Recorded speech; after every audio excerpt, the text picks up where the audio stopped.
Welcome to Apologetics and Prophecy, the official podcast of Calvary Solid Ground, a remnant church in Orangevale, California. I am Pastor Jed, and I will be your host as we bring you Bible studies and updates put through an apologetical and biblical lens to see just how close we are to the return of our Lord. Thank you for joining us today.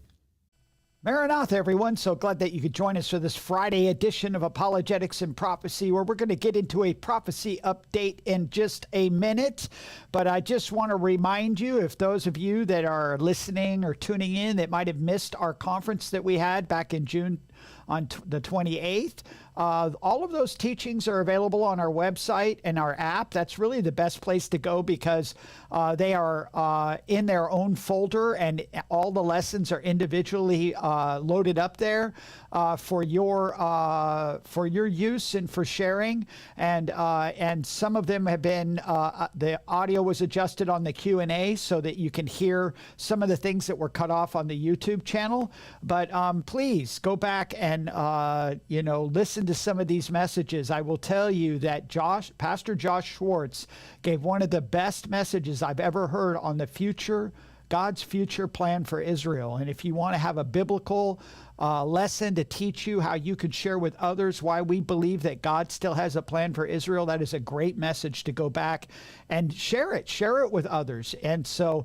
we're very grateful to have both Jan Markell's people and Don Perkins with us on June 28th. So please go ahead. And I know it's been a few weeks since we've done a prophecy update, but today's update is called Polycrisis is Here. Polycrisis. Now, this is something that's been talked about a lot, and we're going to get into these different polycrises that are happening. But we know that these things are expected to be happening in the tribulation period. So as we see the tribulation period get closer, should we see an uptick of these things in our life and in our culture and on a global scale? And we're going to answer that question in a minute, but just let's review some of the things that we're told are going to happen during the tribulation period. And in Luke chapter 21, verses 25 and 26, we are told, "And there will be signs in the sun, in the moon, and in the stars, and on the earth, distress of nations with perplexity, the sea and the waves roaring, men's hearts failing them from fear at the expectation of those things that are coming on the earth, for the powers of the heavens will be shaken." If there was ever a polycrisis happening, that would be during the tribulation period. But we get another clue from Matthew 24 that says, "And you will hear of wars and rumors of wars. See that you are not troubled, for all these things must come to pass, but the end is not yet. For nation will rise against nation, and kingdom against kingdom, and there will be famines, pestilences, and earthquakes in various places. All these are the beginning of sorrows." And many of you are prophecy students. You've been watching this prophecy update, many of our teachers, and we understand and know that birth pangs, the sorrows that's mentioned there, are dealing with contractions. But what happens when those contractions are so close together that they seem to be popping off everywhere? We would call that polycrisis. And of course, what's it say in 1 Thessalonians 5:3? When they say peace and safety, then sudden destruction comes upon them as labor pains upon a pregnant woman, and they shall not escape. The polycrises are coming. And we're reminded of that recently. Just this last week, there's a lot of stuff that's going on that we're not going to talk about. Of course, we understand a lot has happened since the last time I've done a prophecy update, and many of these stories have been covered by my contemporaries. Many of you already know them. So we're going to try to weed through and just pick up some points of some of the stuff I thought were important that comes up to today. But Alex Newman reminded us last week that the coming polycrisis will shock the world in his Substack that he had on July 3rd. And it just says that globalists are speaking of a coming onslaught of crises to overwhelm the world. Naturally, global government will be the solution. Humanity can and must expose and resist the evil agenda. The deep state intends to overwhelm humanity with mass migration, more war, economic turmoil, civil unrest, pandemics, and war. This phenomena that the United Nations has been for is what the World Economic Forum calls the Polycrisis. And if you remember, before they brushed Klaus Schwab off to his little room somewhere to die in peace, I guess. But one of the last things he talked about was that the next pandemic would be polycrisis. And that was a whole theme of the World Economic Forum a couple of years back. Do you know they have their own website? They have their own website, Polycrisis, right here. It says multiple global crises are worsening one another to produce that what many policymakers, scholars, and commentators call a polycrisis. This website is a hub that helps this emerging community better understand and address the intersecting crises affecting humanity. And so they have their own website, and that's how, this is how, sure, but are we starting to see polycrises? We have to remember the way that I think that it's going to work. I used to fight forest fires with the CDF. I was on a fire crew. And in our fire training, we were learned one of the things that a hand crew has to be able to do is put out spot fires. And spot fires were the most dangerous thing because the wind would blow an ember over into a place that hasn't burned yet, and that spot fire would start off slowly. But when the wind starts to blow really bad and the spot fires pop up, they overwhelm the firefighters, and we have to pull back and then go around the fire. That's what causes the fire to grow. And I kind of see that as what we're seeing today. Little fires that are starting to burn all over the place that are soon about to burn out of control. And of course, we know that we just had the 12-day war with Iran that happened since the last time that I've done a prophecy update. Matter of fact, it just started. My last update was Israel at war, and then it's ended supposedly since then, but never really ended. The proxy war with Iran has been going on for 20 years between Israel and Iran. So it's nothing new, but the fact that the United States got involved, but something did happen towards the end. Before the United States went in there and B-2 bombed their nuclear facilities, the one thing that looked like a turning point that would have been dangerous, and we're still not quite sure, is this story that came up that still we don't have answers to. Why are Chinese cargo planes flying into Iran, and what are they carrying? This story is something that hasn't gone away. It says Russia has warned the United States not to assist Israel in its strikes against Iran's nuclear facilities or ballistic missile launchers, because if there's anything Vladimir Putin hates to see is military aggression crossing international borders, right? However, Russia has made it clear it's not willing to do much to help Iran beyond issue statements. Hey, how about those Russian-made air defenses deployed by Iran, huh? You can probably find better stuff on Temu, and it's because they didn't work, is what the joke is. Speaking of Chinese exports, there's a strange report of the Chinese sending something to Iran after the conflict began. A day after Israel attacked Iran on Friday, a cargo plane took off from China.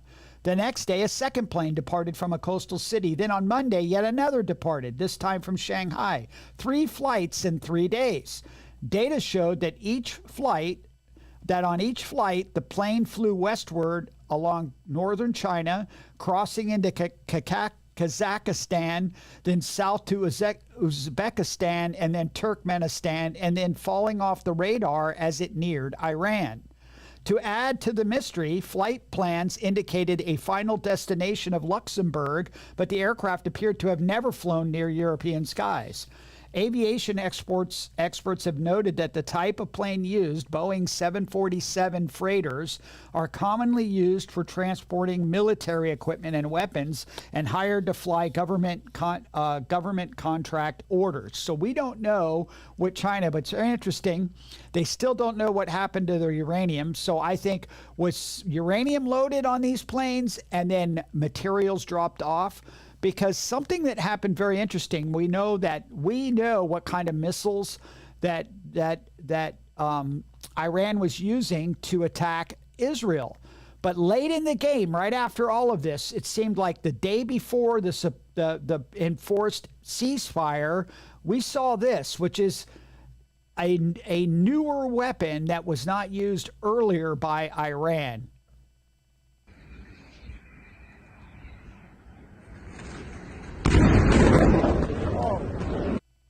That is a hypersonic missile blast. Did you see how fast? It was like a strike of lightning. You can't defend against that. And they were able to stop many ballistic missiles in outer space, but these ones that go hypersonic, there's no stopping them. Where did they get this technology at? Could it be that China gave it to them, but the bombing stopped before they could get engaged? We don't know, but it's something to keep an eye on, and definitely could add to the crisis. If Iran had a bunch of those types of missiles and fired 100 of them at Israel, there's nothing Israel could do. They would be trapped. And then of course, we had the big meeting in NATO, and I thought this was funny, and just shows you how crazy. You know, we think during these, you think the world leaders would take some of this stuff that's going on seriously, but of course, you know, there was the whole thing that Trump got upset at Iran and Israel after that missile, and had, you know, said some expletives and made Israel turn their planes around. And that the next day was the NATO conference, and this was NATO chief defends daddy remark, as Trump says it was made affectionately. NATO Secretary General Mark Rutte has praised Donald Trump and clarified a remark in which he appeared to refer to the U.S. president as daddy. And notice something as we're watching this. We're talking about, you know, evil Luciferian, demonically inspired world leaders. And notice the logo as we go on this. It says NATO on the top, but what's it say underneath it? The NATO logo has NATO spelled one way on the top and then backwards underneath it. They're not hiding who they are anymore, and something to pay attention to. But you know, it's funny though. This is a funny video, so let's watch it. I mean, we may do papers on it, Marco. Maybe we're going to do papers. I don't even know if you need them. They're not going to be fighting each other. They've had it. They've had a big fight, like two kids in a schoolyard. You know, they fight like hell. You can't stop them. Let them fight for about 2-3 minutes. Then it's easier to stop them. And then Daddy has to sometimes use strong language to You have to use strong language. Every once in a while, you have to use a certain word. I think we have to join the others. So he said that Daddy has to use strong language to break up the kids in the parking lot. And you know, we heard what he said and we know what he meant. And but it's funny how Donald Trump received it, you know. Mark Rutte, the NATO chief, who is your friend, he called you daddy earlier. Do you regard your NATO allies as kind of children? No, he likes me. I think he likes me. If he doesn't, I'll let you know. I'll come back and I'll hit him hard, okay? No? He did it very affectionate. Daddy, you're my daddy. Do you regard your NATO allies, though, as kind of like children, and they're obviously listening to you and they're spending more, and you're obviously appreciative of that, but do you hope that actually they're going to be able to defend themselves, defend Europe on their own? I think they need help a little bit at the beginning, and I think they'll be able to, and I think they're going to remember this day. And this was a big day for NATO. You know, this was a very big day. They took it. One of the gentlemen said, you know what? We've been trying to raise money raise the rate for 30 years, he said, 20 years, from almost the beginning. And he's been there for a long time. He said, until you came along, it never happened. What you did is amazing. It's been sort of an amazing day. So, you know, it's a funny thing, but it's like, you know, NATO, of course, has always been the United States. The United States has been NATO. I mean, let's get real and serious about it. But of course, Europe becoming more involved, spending more money, providing more arms, and becoming self-sufficient. There's a lot of news out lately about, you know, Europe building its own army, which might have some prophetic significance. We're not quite sure. But I just find it interesting that you know that Trump is affectionately called daddy, you know, and of course, you know, all you need is something to boost his ego a little more. But what's happening with NATO, what's happening in Ukraine, all these things are crises that are getting small fires that are getting ready to burn. They're not slowing down. But of course, we had the disaster in Texas, which was heartbreaking. But what are they saying? This is a local news site from that area where the floods happened. Climate change helped fuel heavy rains that caused hill country floods, experts say. of course, never let a good crisis go to waste.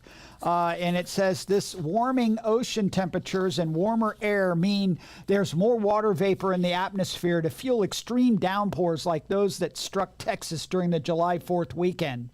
Heavy rains over the weekend that pushed the Guadalupe River in Texas Hill Country to its second highest height on record had by Tuesday resulted in more than 100 reported deaths, including 27 children and counselors from Camp Mystic. But as search and rescue teams and volunteers sweep the banks of the river for missing people, the number of confirmed deaths is expected to grow. Climate scientists said the torrential downpours on July 4th exemplify the devastating outcomes of weather intensified by a warming atmosphere.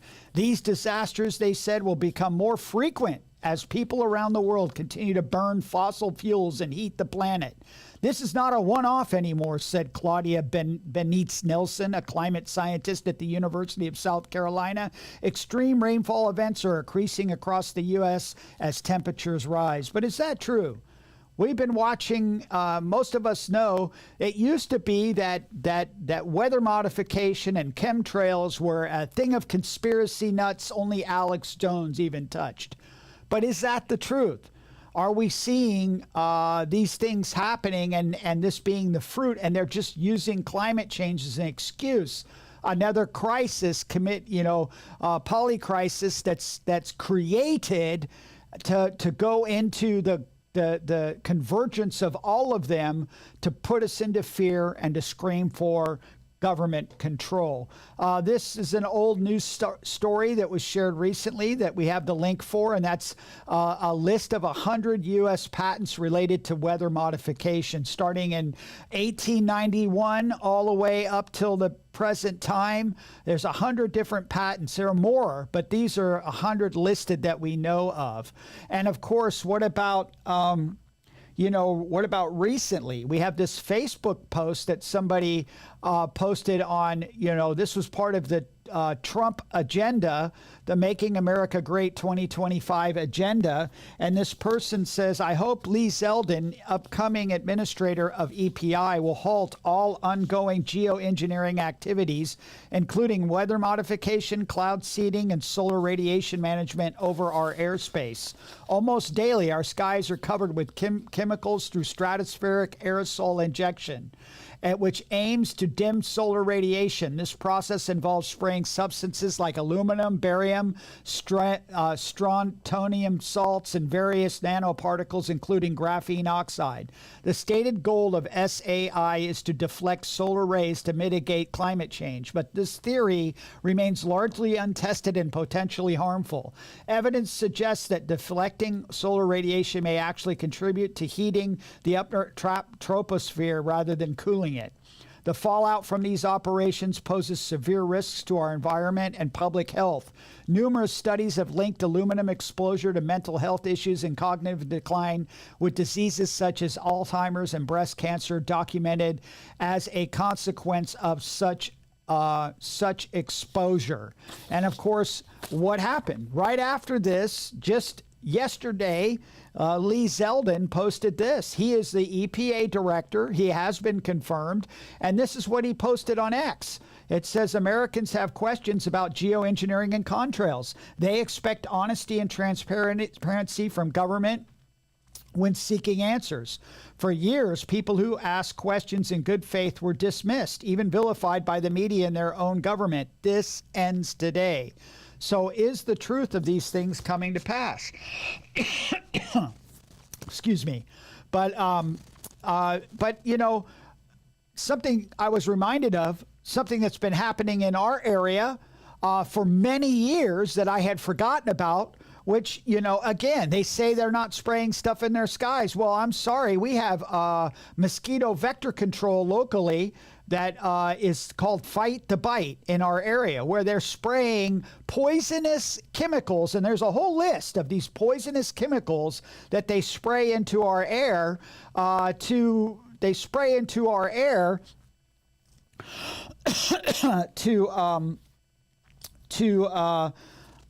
poison us. And it says, as part of this plan, the district may administer ultra low volume treatments by using backpack foggers, hand sprayers, truck mounted foggers, or aircraft in and around areas where virus activity has been detected. Each fogging unit is calibrated to ensure the correct amount of product is applied to each treatment area. All products are registered with the California Environmental Protection Agency and are applied by trained and state-certified technicians. Adulticides are chemicals that quickly reduce adult mosquito population. Larvicides target mosquitoes developing in the water. That's going into our drinking water. That's going into the air that you and I breathe. And we're wondering why I have so many allergy problems, but I'm not allergic to any plants. And and we have ongoing headaches and other problems in our area. It's because they've been spraying stuff in the sky. So don't tell me they're not doing it. Here's routine aerial spraying for agriculture areas. The dates on this thing this is between July 10th. That's just Thursday evening, yesterday evening. They were spraying in Sacramento County areas with poisonous bug poison gas. That, don't tell me that it does not affect our health. So they are doing these things, and it's pretty just another fire burning in the Polycrisis is the geoengineering and the chemtrails and all of the stuff that they're doing, and they're blaming it, trying to get us into fear, along with the wars, along with this. But what about this? This is something that we need to deal with, and I thank Patrick Wood for bringing it up, and that is 12 important questions that all Americans should be asking about the shameful attempt to cover up the truth about Jeffrey Epstein. And so that's what most of the people that we campaigned, we were told by the Trump administration, the incoming people into these different offices, that we were told there was going to be transparency, that we were going to see all of these documents, they were going to make them available to the public, and now what are they doing? And just to be reminded of a few things before we look at a couple points from this article, is some of the things that they said. Let's look at what they said with their own mouth.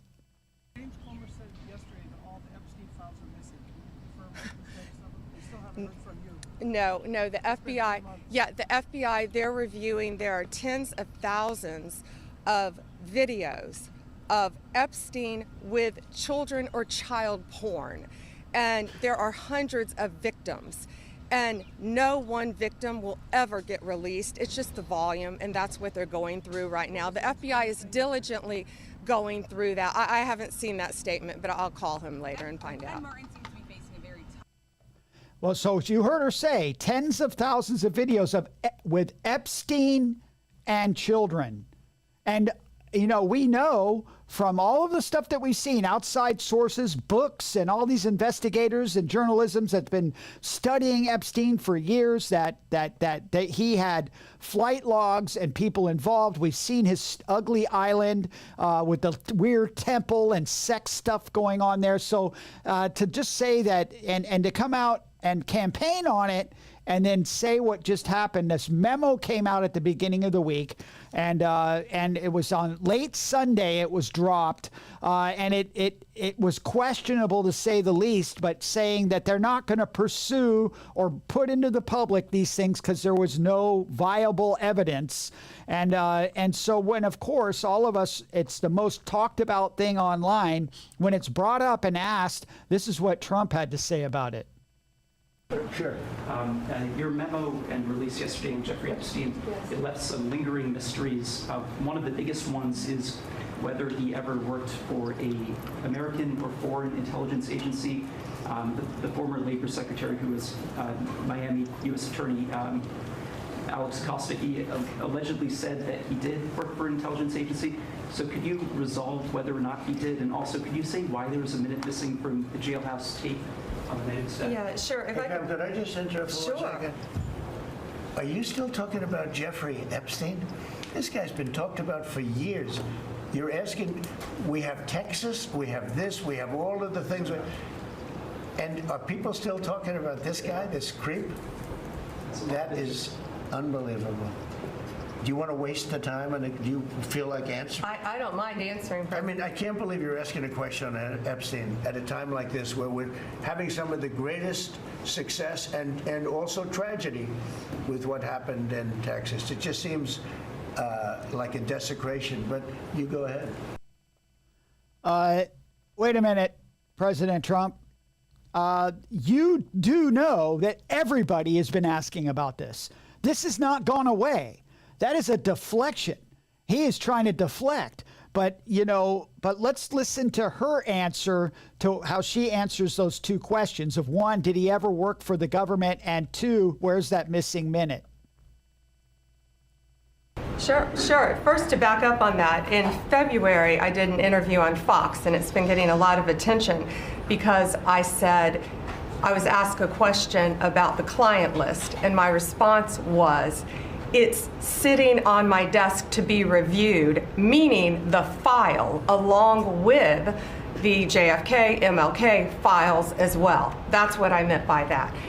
Also, to the tens of thousands of video, they turned out to be child porn downloaded by that disgusting Jeffrey Epstein. Child porn is what they were. Never going to be released, never going to see the light of day. To him being an agent, I have no knowledge about that. We can get back to you on that. And the minute missing from the video, we released the video showing definitively, the video was not conclusive, but the evidence prior to it was showing he committed suicide. And what was on that, there was a minute that was off the counter. And what we learned from Bureau of Prisons was every night, they redo that video. It's old, from like 1999. So every night the video is reset, and every night should have the same minute missing. So we're looking for that video to release that as well, showing that a minute is missing every night. And that's it on Epstein. Mr. President. That's the old, remember in Star Wars, the old Jedi mind trick where, these aren't the droids you're looking for. That's not going to work for us. She seems to think that we're stupid and we're just willing to brush it under and take the wins that Trump has and forget about the things. She said a lot more than what she's admitting to say. Here's a OKeefe Media video that gives us a little bit of what she did say. Looking at these documents going, these aren't all the Epstein files. There were flight logs, there were names and victims' names. And we're going, where's the rest of the stuff? And that's what the FBI had turned over to us. And so a source said, whoa, all this evidence is sitting in the Southern District of New York. Yep. So based on that, I gave them the deadline, Friday at 8, a truckload of evidence arrived. It's now in the possession of the FBI. Cash is going to get me and himself, really, a detailed report as to why all these documents and evidence had been withheld. And, we're going to go through it as fast as we can, but go through it very cautiously to protect all the victims of Epstein. So that's her blaming the FBI. There were additional files. I didn't mean to embarrass the influencers. It's the FBI's fault, but I'm going to get them. Then you have Pam Bondi caught on tape by James OKeefe. And as soon as it came out, like that he had this and was about to hit, he went to her for comment, obviously. She got on camera and affirmatively said it as though she meant to say it all along. It was like, it seemed to me to be a CYA.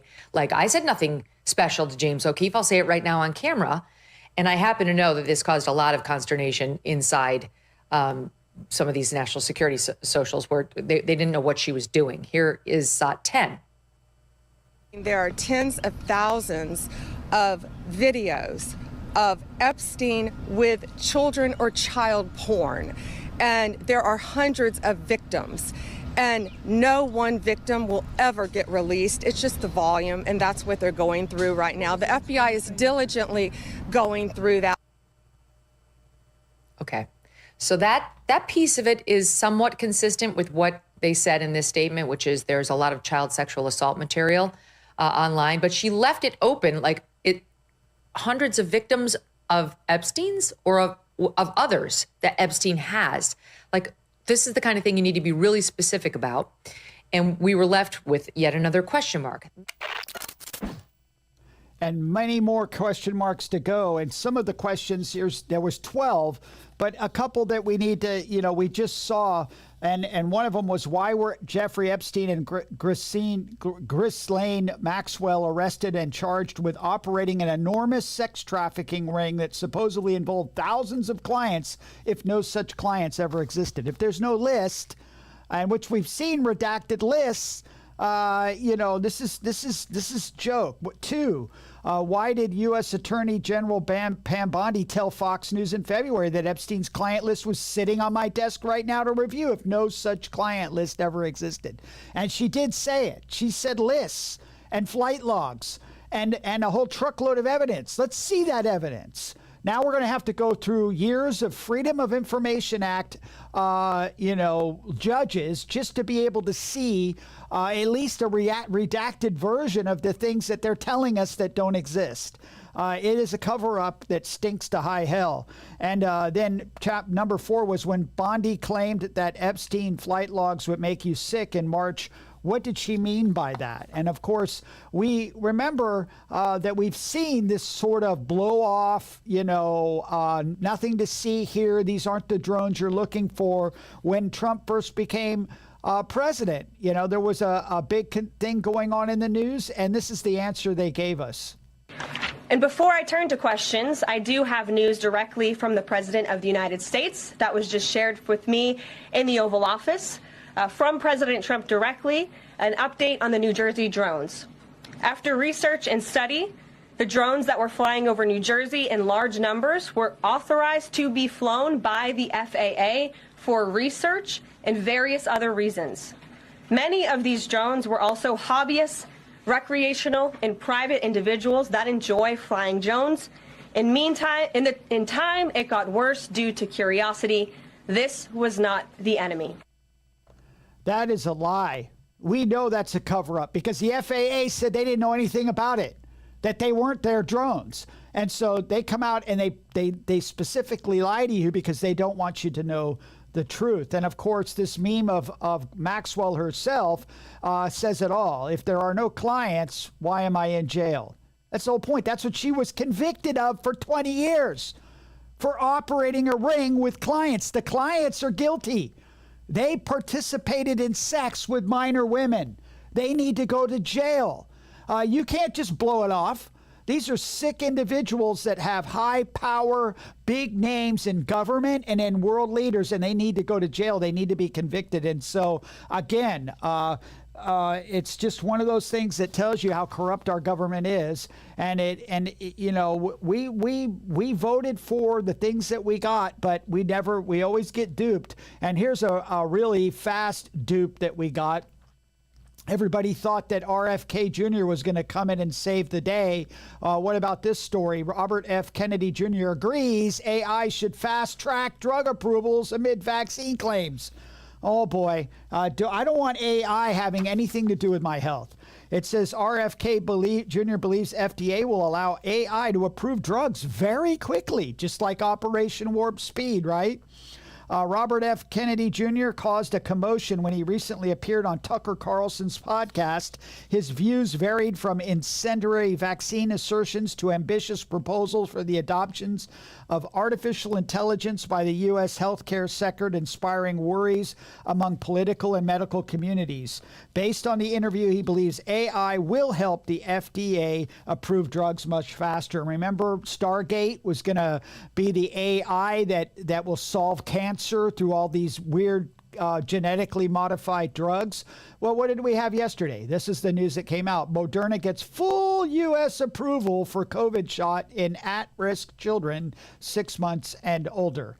That wasn't what we campaigned on. That's not what we were promised when FK, Make America Healthy again was supposed to get rid of those things. But it looks like that the pharmaceutical companies are still having their way. And then, of course, there was this. Diet, about their physical activity, about the way that they live their lives. We think that wearables are a key to the MAHA agenda, making America healthy again, and we are going to, my vision is that every American is wearing a wearable within 4 years. Thank you, Mr. Secretary. Following up. Yeah, no, thank you. I don't want a wearable. You don't see me wearing a watch. You don't see me with a wearable, and I'm going to keep it that way. My smartphone is as far as I'm going. I ain't going any farther than that. So they can keep their wearables, they can keep their agenda, and keep it to themselves. And of course, there was the big, beautiful bill passed since the last time we did an update. Trump's BBB, just passed by Senate, will massively expand the digital biometric surveillance state for years to come. Hidden in this bill, of course, was, he was voted in to clean up the immigration problem. And so, but one of the tools that he is using to do that is they're using technology and AI to round up violent criminals and send them off. And this bill put that into effect. It says here that Trump's BBB, just passed by Senate, will massively expand the digital biometric surveillance state for years.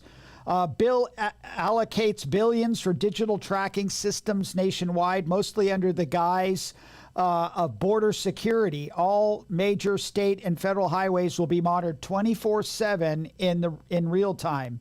The website Biometric Update, which reports on all things digital and biometric, posted an article on June 30th that points out how President Trump's BBB will expand the digital surveillance state exponentially and place the U.S. on an irreversible course towards a biometric slave state which tracks the movement of everyone everywhere.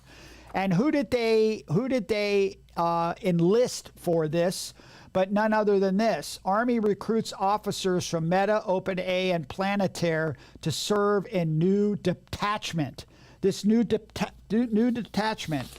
Executives from the high-tech firms Meta, OpenAI, and Palantir are joining the Army Reserve at the rank of lieutenant colonel to serve in, guess what? Detachment 201. Now, where we've heard 201 before? That's right. Before the last pandemic, before the pandemic of Polycrisis. So you see all this stuff, these fires are burning all over. A new Executive Innovation Corps, the service announced Friday.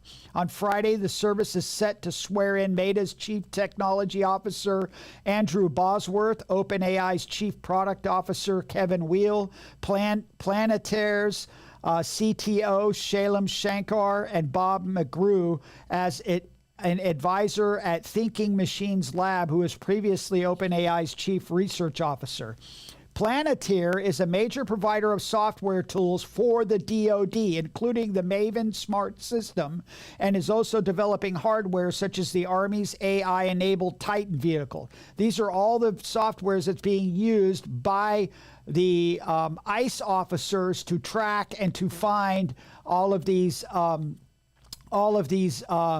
illegal aliens that are set to be deported. Department 201 is an effort to recruit senior tech executives to serve part-time in the Army Reserve as senior observers, and in this role, they will work on targeted projects to help guide rapid and scalable tech solutions to complex problems by bringing private sector know-how to uniform. Department 201 is supercharging efforts like the Army's Transformation Initiative, which aims to take the force leaner, smarter, and more lethal, the service stated Friday in a press release. And of course, here's a picture of them being sworn in as lieutenant colonels, which they've never served in the military. They now have a officer role in the military, and gives them clearance. And just so that we remember exactly who Palantir is, here's a video to remind us. It's 2025. We're all kind of used to government surveillance. The idea that we're all being watched all the time and don't own our own personal data has become normalized. We're also used to the military spending vast amounts of our money on just a few giant defense contractors. But one tech company wants to change both of those things and become the ultimate military contractor and the ultimate arbiter of all of our data. Palantir is here to disrupt and make the institutions we partner with the very best in the world, and when it's necessary, to scare enemies and on occasion kill them. Check out Palantir shares surging 22% after the company cited a boom in demand for its AI software from the U.S. government. We're doing it. We're doing it. And I'm sure you're enjoying this as much as I am. No, I'm not enjoying it at all. Some crazy guy with a crazy hairdo and a white T-shirt in control of all of our data and all of our lives, working with the military. Man, this is a fire that is not going to be put out, and it's only going to get hotter as the Polycrisis continue to grow.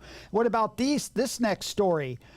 This next story here. Oops, we got it going on here. I got it going on. New mind-reading AI predicts what humans will do next, and it's shockingly accurate. We also know that Grok 4 just came out just a few days after they had to shut one version down for all its it was telling people that Hitler was a great guy and all, it was saying all kinds of crazy stuff.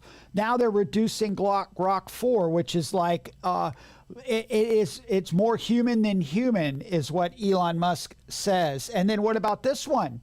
Lab-grown sperm and eggs just a few years away, scientists say. You don't tell me there isn't Polycrisis going on. This stuff is happening so fast we cannot keep up with it. Then what about what was happening in Israel? Right now, Benjamin Netanyahu is hanging around Washington, D.C. making deals. And what was one of the deals that they made?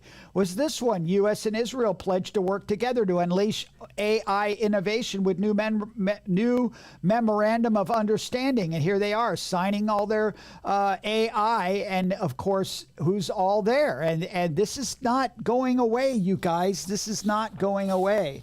And so we see it. And then what about, we had the drone thing that they blew off, but is it gone away? No, it hasn't.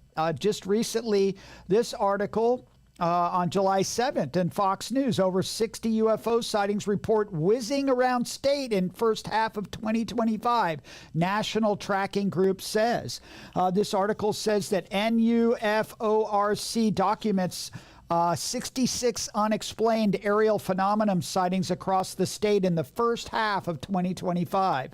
With 66 districts instances logged between January and late June, the state has had reports of an array of mysterious aerial objects ranging from glowing orbs, silent triangles, and fast-moving disks and shape-shifting lights. We still haven't got an answer for that. Still continuing to happen, and that's only going to cause more fear to grow, and we know. But one of the things that we want to end with today and is really telling us that we are living in the last of the last days, and this is huge news, you guys, and that is this one. This is biblical red heifer ritual comes to life and rehearsal ceremony. It says a red heifer raised in Israel was disqualified for sacrifice after 2 black hairs were found on its body. It was used in a practice burning ceremony for priests. You want to see what that looked like? Here you go. There it is on a makeshift altar. It isn't coming. It's actually happening. And so this is a 5-minute video that I found that is just great. It really gives you what's going on with the red heifers and how it's a really important prophetic sign. So this one qualifies as to be the first sacrifice of a rebuilt temple. Yes, I take it. Yes. After years of waiting, a perfect red heifer has finally been selected. A perfect heifer without a single blemish. Now, the ceremony of the red heifer is prepared by Jewish priests or Kohanim to burn the red heifer. The ashes from this ceremony were once used to help people become spiritually clean and prepared to enter holy spaces. Israel today witnessed the long-anticipated red heifer purification ceremony, drawing huge spectators, religious pilgrims, and international media. הרב יואל שוורץ, ראש ישיבת בר ירושלים, אב בית דין בסנהדרין וראש בית דין לבני נוח, הרב ישראל אריאל, יושב ראש מכון המקדש. Rabbi Azaria Ariel stated in an interview that many news outlets have reported all the red heifers as disqualified, which is not entirely accurate. A single white hair may disqualify a heifer, but we currently have 5 heifers under consideration. In 2023, 1 red heifer was disqualified. Then in 2024, 2 more were disqualified, leaving us with 2 remaining. Just a month ago, one of them was selected as the perfect heifer. But we've learned a valuable lesson. Even a perfect heifer can grow a white hair and become disqualified. At the same time, a previously disqualified heifer may lose that white hair, potentially making it kosher again. That's why the selection process must be handled with great care before any are chosen for sacrifice. But the hope is there, as we still have time before the sacrifice. Right now, everything has been in place. We just need government permission, and then the first cornerstone will take place. It's a purpose of Beis HaMikdash. That's why we decided to do this kind of style. We made it a cornerstone. It has 2 sides of a finished nice style. It can be the first stone for the Binyan Beis HaMikdash Be'ezrat Hashem.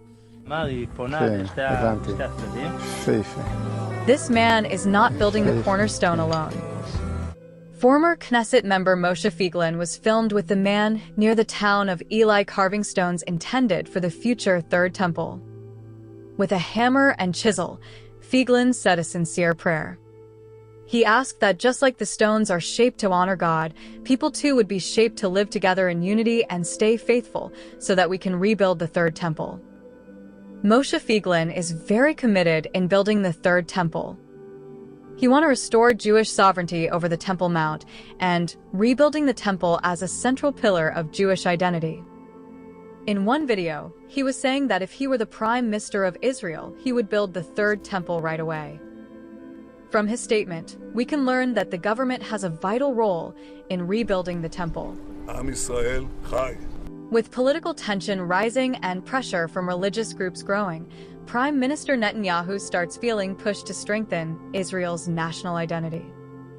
At a key meeting with ultra-Orthodox leaders and Temple Mount activists, he's shown data that many of his supporters connect deeply with prophetic ideas and want ancient traditions to return. Netanyahu begins to see the idea of rebuilding the Third Temple not just as a religious dream, but as something that could unite the nation. Right now, many Jews believe they are living in a historic moment. There is growing support for rebuilding the Third Temple, with both Jewish communities and evangelical Christians praying for it to happen soon. There's no reason why the miracle of the reestablishment of the temple on the Temple Mount is not possible. Groups like the Temple Institute and the Temple Mount Faithful have worked tirelessly to prepare for its construction. Some believe that Prime Minister Netanyahu quietly supports rabbis who are pushing for the temple.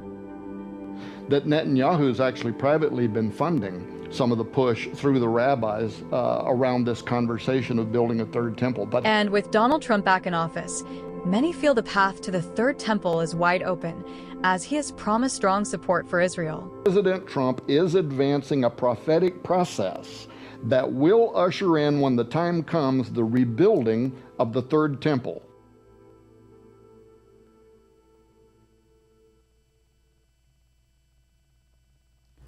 That, my friends, is extremely prophetically significant.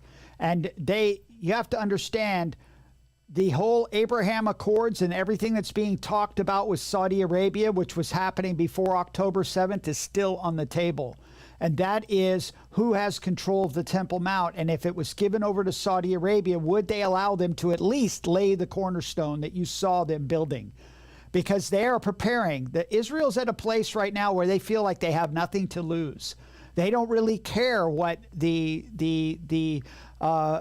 Islam and Muslims have to say about what they want to do. So much so that right now, just this last week, they are installing signs all over Israel pointing to the temple in Jerusalem. These are street signs put up by the government that are saying they are preparing to build the temple. This is going to happen. You know, this is something extremely prophetically significant and cannot be ignored, because we know that in order for the 70th week to happen, there has to be a temple in Jerusalem. Daniel chapter 9, verse 27 tells us, then he shall confirm a covenant with many for 1 week, but in the middle of the week he shall bring an end to sacrifice and offering, and on the wing of abomination shall be one who makes desolate, even until the consummation which is determined is poured out upon the desolate. That he will bring an end to sacrifice. That means sacrifice has to be going in the middle of the 70th week. Revelation chapter 11 tells us during the tribulation period, verses 1 through 3, then I was given a reed like a measuring rod, and the angel stood, saying, rise and measure the temple of God, the altar, and those who worship there, but leave out the court which is outside the temple, and do not measure it, for it has been given to the Gentiles, and they will tread the holy city underfoot for 42 months. And I will give power to my 2 witnesses, and they will prophesy 1,260 days, clothed in sackcloth. So we see there has to be a temple during the tribulation period at the beginning that John is told to go and measure. And so it has to be there. And so we're even told by Jesus in Matthew 24, verses 15, therefore, when you see the abomination of desolation spoken of by Daniel the prophet standing in the holy place, which is the rebuilt temple, whoever reads, let him understand. And then to apply all of this that we see coming, therefore you also be ready, for the Son of Man is coming at an hour that you do not expect. All these things are converging. They are a polycrisis of events that are coming, that are fires that are burning, that are only going to get more intense. That means that as we see these things converging, the contractions are no longer separated by a pause of time. As the globalists go and begin all of these self-made crises to bring about enough fear in the world to give up our freedoms and give it over to this totalitarian state that will be taken over by the Antichrist, we know that that means that our redemption is even closer. We know that that day and hour of Jesus returning for his church is very much at the doors. We see the church age declining and the age of Israel, that 70th week, starting to begin. They're eclipsed across each other, and we can see it happening in our lifetime. That means the end of the church age is at hand. At any moment, Jesus could come and rescue us and get us out of here. We need to be looking up and understanding that our redemption draws near. We need to understand these things are not going away. They are going to start burning more and more intense, and we need to be ready and prepared for an evacuation that is coming, that's going to set the world off guard and set a crisis and chaos that will not end until the second coming of Christ at the end of the 70th week. So what does that mean? That means you and I need to be prepared, first of all, to make sure that we are found in Christ. If you are listening to this and you have never placed your faith and trust in Christ, you've been playing around, playing the fence, time is now to get serious. You need to put your faith and trust in Christ. He died for your sins and rose again from the dead. He offers you the free gift of salvation. He offers you the ability to be a child of God and to be rescued from that time that is coming, that 70th week. But you need to be in Christ. You need to get saved.